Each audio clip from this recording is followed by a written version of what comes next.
life of service, President Bush personified grace. A former U.S. president is honored on Capitol Hill. The compromise bill for Proposition 2, what changes were made to the bill before it was signed? It was ice on both sides, and I slipped in the ice and fell. And the dangers that come with the snow and ice, how to avoid getting hurt. Welcome to Newsline. It's December 4th, and I'm Allison Caffrey. And I'm Danny Hallows. The public will continue to be allowed into the rotunda around the clock tomorrow morning when George H.W. Bush's casket leaves Capitol Hill for the National Cathedral. Karen Kafa is live on Capitol Hill this morning with a look at how Washington is saying farewell. President George Herbert Walker Bush loved his family, and he served his country. His example will always inspire, and his lifetime of service will be enshrined in the hearts of the American people forever. Lines began forming outside the Capitol Rotunda Monday night as the public waited to pay their respects to the life and legacy of former President George H.W. Bush. Members of Congress, cabinet members, and others among the first here in Washington to pay tribute to the 41st President of the United States, whose first post in the nation's capital was in the U.S. House.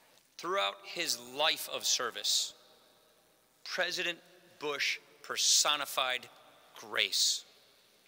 His character was second to none. Also paying respects at the Capitol Monday night, President Trump and First Lady Melania Trump.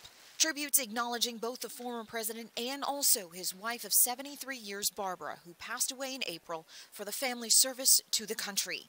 Following the National Cathedral ceremony Wednesday, Bush's body will be flown back to Houston for a private ceremony before being transported by train to his library in College Station, where he will be at his final resting place. We have this chance to come together to share our grandfather with the public here in the Capitol, but in short time bring him back to Texas where he'll be buried.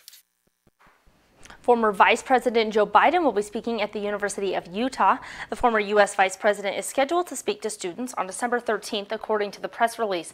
The speaking event is being sponsored by the university's My U Signature Experience project, also known as Muse. The program is designed to help enrich undergraduate education. Muse chose Biden's memoir Promise Me Dad as the accompanying book for its lecture series theme. Governor Gary Herbert signed the Utah Medical Cannabis Act into law, and what he says is the most comprehensive medical cannabis program in the nation. After reaching a compromise between opponents and supporters of Proposition 2, Herbert signed the bill into law last night.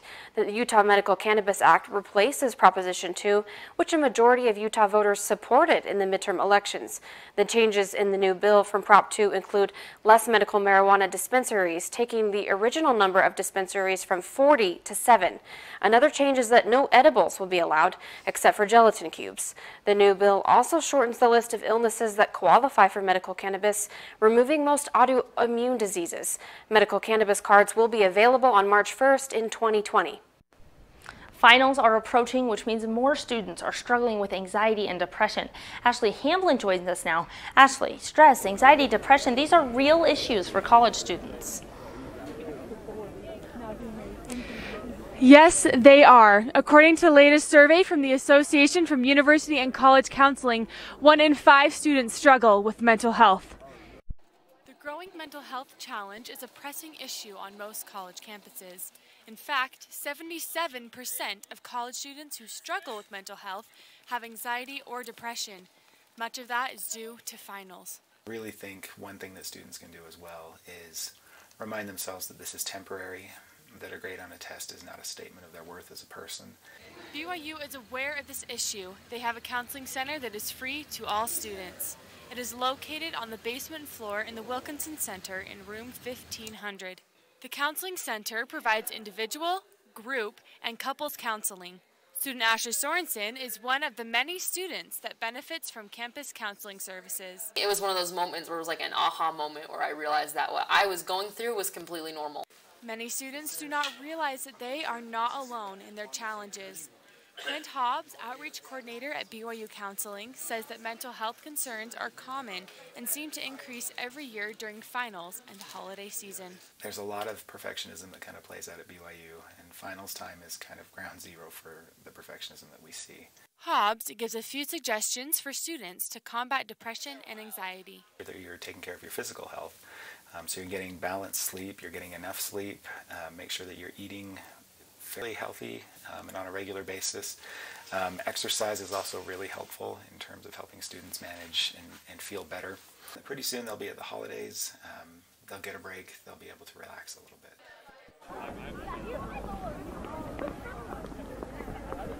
If you are feeling thoughts of depression or anxiety, don't hesitate to talk to a friend or go over to the BYU Counseling Center here at the Wilkinson. I'm Ashley Hamblin reporting for Newsline Live. Back to you. Thanks, Ashley. Arrangements for fallen Officer Romrell's funeral procession have been finalized. According to the Utah Highway Patrol, the funeral will be held tomorrow, December 5th. The procession will begin between 12:30 and 1 p.m. Now, this map posted by the Utah Highway Patrol shows the route that will start at the Maverick Center and end at the Larkin Sunset Garden. There will be multiple road closures. The service is expected to finish around 3 p.m. The St. George Police Department is warning people about counterfeit bills that are being reported in areas around southern Utah. The fake bills have red Chinese lettering on them, and if you receive a bill that looks like this, you should call the St. George Police at 435-627-4300. The St. George Police are recommending that people are cautious when accepting cash, especially if that bill is going to be over $20. You can visit uscurrency.gov/denomination/100 to learn more about the security features of our money. On average, Utah gets 60 inches of snow per year, and with snow hitting parts of Utah hard over the past week, it's time to be a little more cautious. Newsline reporter Hayden Wallace is here to tell us about the dangers the weather brings. Well, it's that time of the year when snow has begun to fall, and with most of Utah County covered, the weather really is frightful.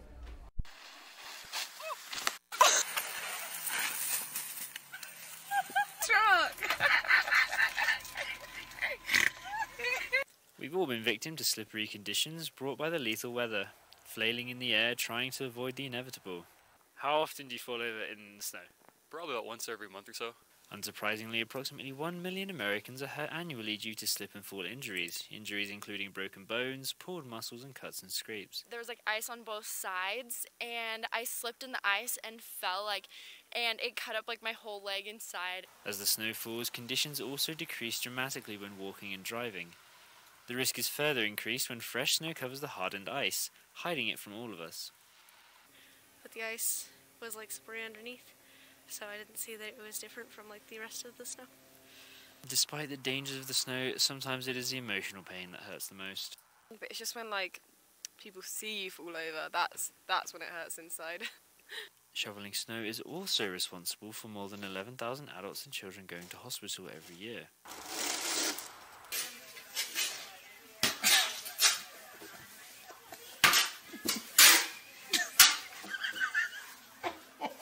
Ultimately, going slow when shoveling and wearing shoes with good grip are just some ways to avoid serious injuries when shoveling or walking. I was wearing shoes with no grip, and it's kind of icy. It was on that ramp that goes up to the Tanner building, and I just ate it super hard.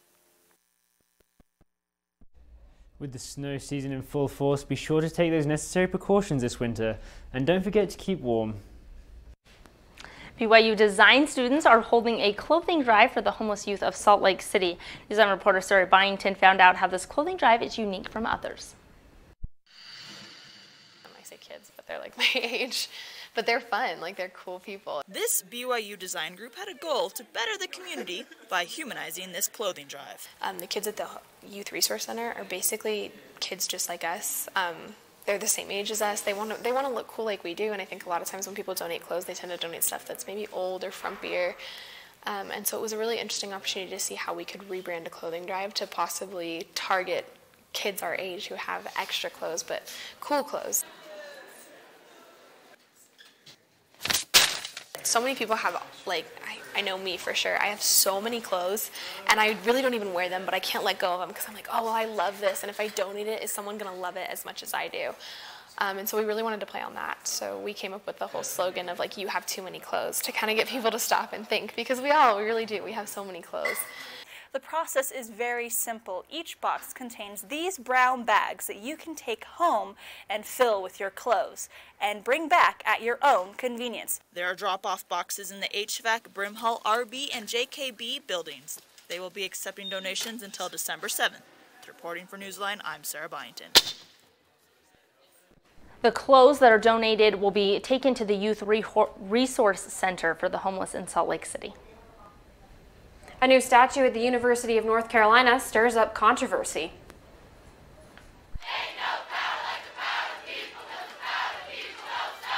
What the new statue is and why people are so upset about it. A downtown Provo popular music venue hosts the Battle of the Bands, how the competition is heating up and who last night winner was after the break. Hee Haw Farms might have been on your fall family bucket list, but don't check it off just yet. The popular corn maze destination turning hay rides into sleigh rides.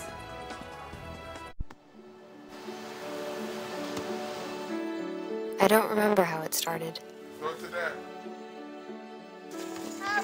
Our back and forth. It always came back. Dad! You probably don't remember what you told me. That was perfect. But I heard every word.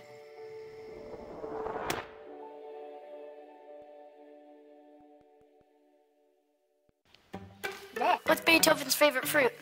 Banana. How does a tissue dance? Put a little boogie on it.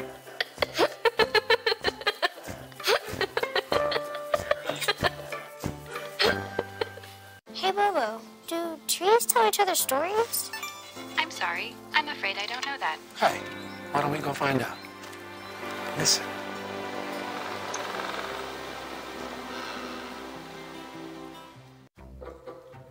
They call me Maxie, but I prefer tripod. I was your above-average four-legged homie, and then wham-bam minivan. Some people pity me. Now that's lame. I still run, fetch, and swim. And the ladies love me. I'm the ultimate wingman. Just don't ask me to high-five.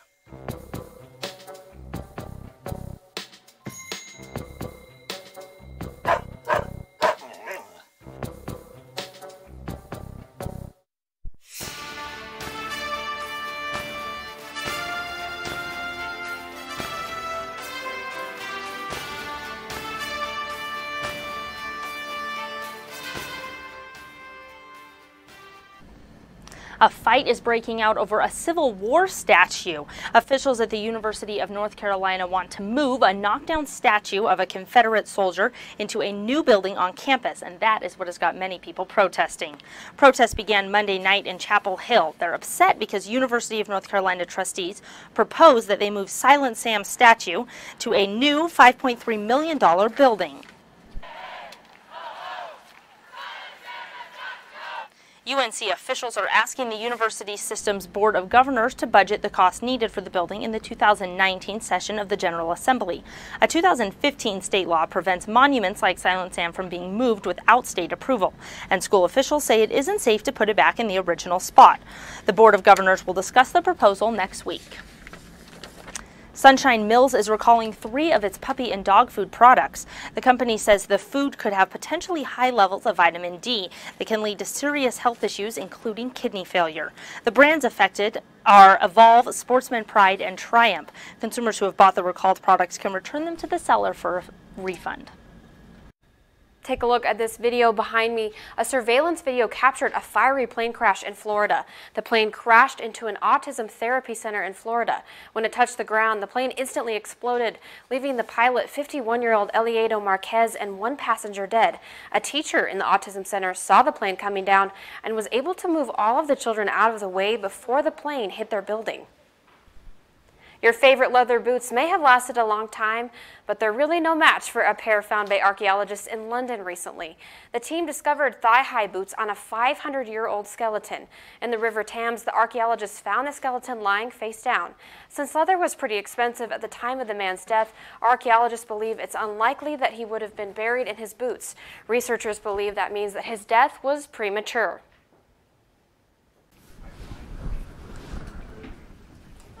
A new edition of BYU's local newspaper, The Universe, is on stands right now. We actually have the editor-in-chief with us here today, Camille Baker. One of the stories in the newspaper is about restricted sections in library, and I'm guessing a lot of people only know about them from the Hogwarts library and Harry Potter movies. Yeah, so the library restricted sections aren't just fiction.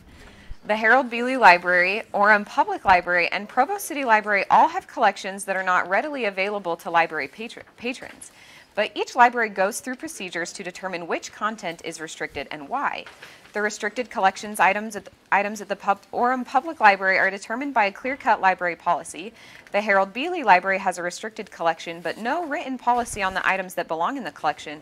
And the Provo City Library keeps its special collections off limits, but does not restrict any items due to explicit content. No. So right here in Utah, we've got the restricted sections. Yep. There's another story about a religion professor who's a little bit unique, Professor Sweat. Yeah, so Professor Sweat incorporates his original art into teaching about church history. The BYU professor received an art degree from the University of Utah, and in pursuing a career with the church education system, Sweat has incorporated his love of art with religious teaching. He is now working on a 30-piece art project that depicts accurate scenes or details from the restoration of the Church of Jesus Christ of Latter-day Saints. Wow, how cool. Well, thank you so much for joining us and keeping us updated on all the latest. You're welcome. The 2018 Battle of the Bands is being held in Provo, Utah this week. Newsline reporter Eliza Fellows attended the opening night. Eliza, how did last night go? The winner of last night's battle was the band Nymph, who will get to advance to the final battle this Saturday, along with 4 other winners from this week. We have exactly 20 great bands playing in this year's Battle of the Bands. Here supporting Dad Bod. I'm here to watch Kipper Snack win the Battle of the Bands. I'm here to see my friend's band play. The Valor in downtown Provo, Utah is holding the 2018 Battle of the Bands. Valor is basically an awesome place to kind of be a starting ground for any kind of band. People come out and people know about being here, so whether you're trying to get famous or not, you're going to be able to have an audience here, which is awesome. The bands are competing all week for cash, prizes, and camaraderie. A panel of judges in the audience will decide the winner of the battle. Each night, a winner is chosen to compete in the final competition this Saturday. Came out here Monday. I wanted to, first off, kind of see what the competition is, see how everyone is playing, but also support all the local bands. The biggest thing is just to have fun. I feel like there's a lot, in Provo, there's a lot of the rat race of who's going to get big, who's not. Kind of my intention is just gather a bunch of musicians and have a lot of fun with them. Bands compete every night this week starting at 8 p.m. There is an admission fee of $7 that includes admission and a ballot to vote. It's always a dream coming here and play at the Valor. It's such a fun venue to play at. So I'm super stoked to be out here and support all the local bands, because all of us out here really just trying to have a good time. For more information on the bands competing this week, you can visit valorlive.com. Back to you. Thanks, Eliza.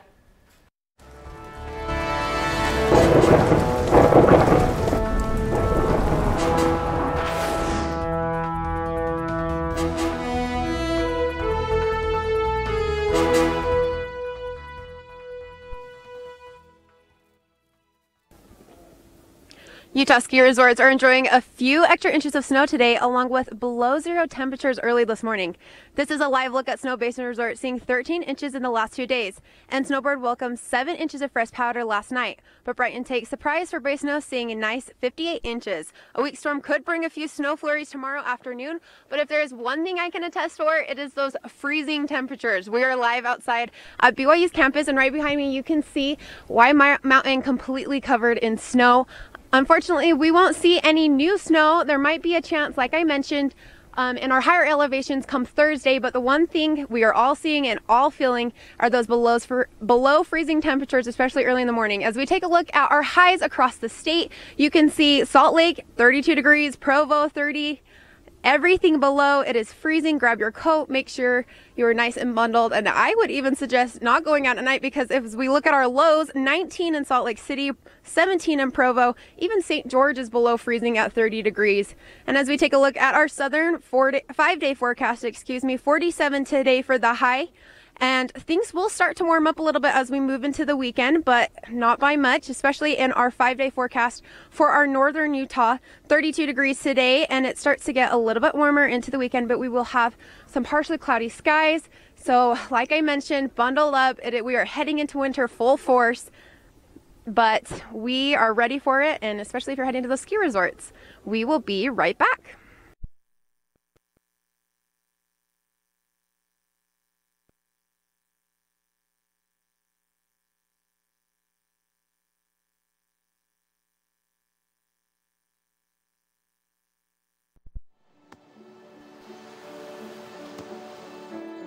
I don't remember how it started. Go to that. Our back and forth. It always came back. Dad! You probably don't remember what you told me, That was perfect. but I heard every word.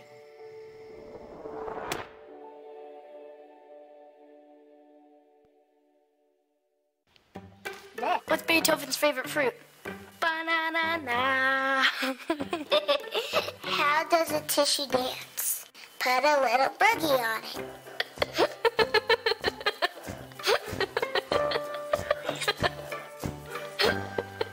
Hey, Bobo, do trees tell each other stories? I'm sorry. I'm afraid I don't know that. Hey, why don't we go find out? Listen.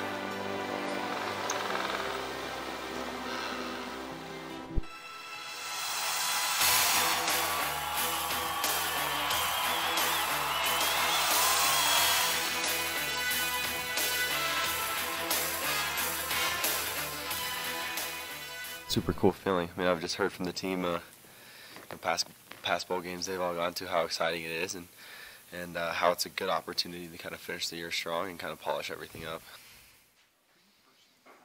That was Zach Wilson expressing his feelings on the famous Idaho Potato Bowl against Western Michigan. Cuts off a pass and leads a 2-on-2 for BYU. A little fake by TJ, a layup good. TJ. The BYU basketball team is preparing today to face off against the Utah State Aggies. Cougars are coming off 3 losses with a total record of 5-4. And though the Aggies haven't beat the Cougars since 2009, this season they have a record of 7-1. It will be a home game for the Cougars and will be at 7 p.m. tomorrow. The Utah Jazz play at home against the San Antonio Spurs tonight. Block for Mitchell and an emphatic finish off the assist from Engel. The Jazz come off a disappointing loss to the Miami Heat that came down to the last few seconds. This will be their first matchup against the Spurs this season. The Spurs have a similar record to the Jazz this season, going 11-12 compared to the Jazz's 11-13. The game will be tonight at 7 p.m. The Denver Nuggets' Nikola Jokic made a crazy 3 during last night's game against the Toronto Raptors. You can see him get fouled and then he just slings the ball at the hoop and actually makes it in. Sad part is it didn't count. The Nuggets still win though, 106-103. Ohio State announced today that head coach Urban Meyers will be stepping down from his position. Meyer has been head coach since 2012. His career record stands at 82 wins to 9 losses in 7 seasons. Meyer will leave after the team's Rose Bowl game against Washington next month. The news marks the end of a turbulent season for Meyer, a year in which he was suspended following an investigation into his handling of a domestic violence case against his former wide receivers coach. With the Cowboys. He's back. Adrian Peterson is going to help him. Look at the 30. The Washington Redskins' Adrian Peterson becomes the oldest player in league history to tally a rushing touchdown of 90 yards or more at the age of 33. Peterson takes a handoff and goes 90 yards for the longest run of his career, though it wasn't enough to save the game for the Redskins. The Buffalo Sabres traveled to Tennessee to face off against the Nashville Predators last night. Johansson, back for Yossi. Ellis one-timer, score! The Predators took the lead in the first quarter with that snapshot from Ryan Ellis. Buffalo evens the score in the second, and then Nashville pulls ahead again. The Predators won, leading 2-1. We'll be right back. Truth is, I'm impressed. I haven't been asked such intelligent questions in a long time. Nice.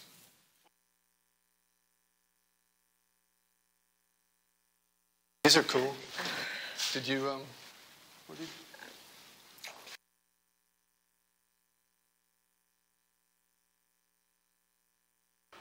What?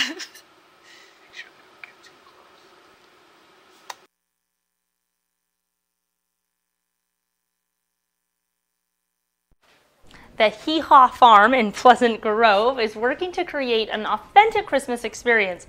Madeline Reber tells us what the farm's doing that sets them apart from the other holiday events going on here in Utah.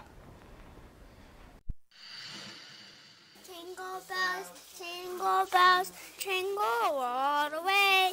Hay, animals, and tractors, all things found on a farm to keep it running. But the Hee Haw Farm is now using them for fun. I love it, something new. Christmas on the farm.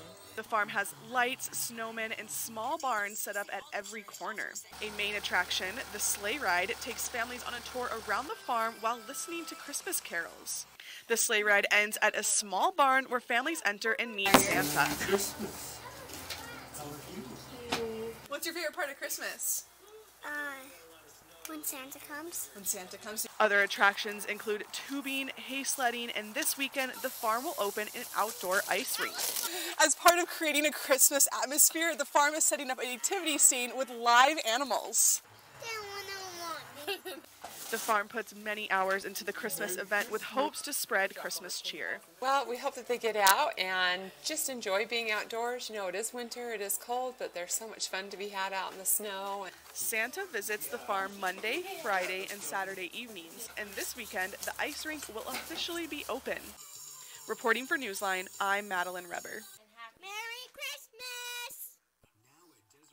Okay, that little girl's got a lot of Christmas spirit. She does. How cute. Well, how Just couldn't the you? joy. They had donkeys, rabbits, Santa. That's like Okay, everything it you need looked for cold Christmas. though. It did look cold, but Yeah. you notice they all had hot cocoa. Well, right? Oh, I'd go for hot cocoa. Yeah, if you got hot cocoa and a good jacket, you're good to go. You're good to go. Good. You can roll it. Yeah. Well, thanks for joining us today for Newsline. For more information on our stories, or if you want to share them with your friends and family, check out our website at universe.byu.edu/Newsline. Have a great day.